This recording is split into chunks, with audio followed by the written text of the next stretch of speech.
Hi friends, இப்போ நம்ம சின்ன மருமகள் பார்க்க போகிற சின்ன மருமகளில் வந்துட்டு அதாவது நம்ம சேதுவே துக்கத்தில் இருக்காரு. அப்போ வந்து வீணா எதுக்கடா வம்பிழுக்கிறீங்க அப்படிங்கிற மாதிரி தான் ஆயிடுச்சு. அதாவது உங்கள் சித்தி வந்து உசுப்பேற்றி விட்றாங்களாம்.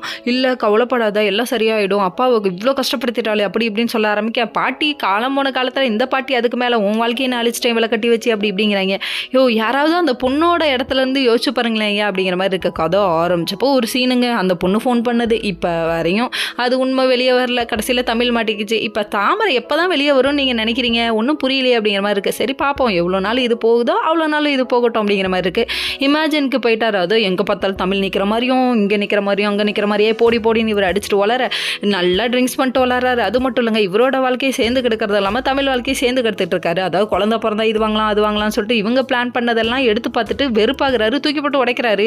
இதை பார்த்தோன்னே அந்த வீட்டில் ஒருத்தவங்க 2 பேரும் ஆனந்தப்படுறாங்க. யாருன்னு பார்க்குறீங்களா? போஸோட அவங்க அம்மாவும் தான். என் வாழ்க்கையை கெடுத்தேன்னு சொல்லிட்டு அவங்க நல்லா ஆனந்தமாக குதூகலமாக இருக்காங்க. இது பார்த்தா அதுக்கு போஸ் ஒரு பக்கம் வந்து வெறுப்பேற்றி வர்றான். டே நல்லா வருவடா நீ, காட்டு எருமைக்கு பிறந்த காட்டு எருமை போடாங்கிட்டு அப்படிங்கிற மாதிரி இருந்தது. இதெல்லாம் விட முக்கியமான விஷயம் என்னன்னா, தமிழ் வீட்டுக்கு கிளம்பலாம்னு சொல்லிட்டு இவங்க பிளான் பண்ணுறாங்க. யார் சாவித்திரியும் கிளம்புறாங்களாமா. கிளம்பி போய் வெறுப்பேற்றுறாங்க. என்னன்னு பார்த்தா, நீ வந்துட்டு எங்கள் வீட்டில் போட்ட நகையெல்லாம் கொடுன்னு கண்ணப்ப என்னன்னு பேச, சபதத்தை கண்டிப்பாக நிறைவேற்றுவேன்னு சொல்லிட்டு மறுபடியும் சொல்கிறாரு. யார்? தமிழோட அப்பா. Okay friends, next video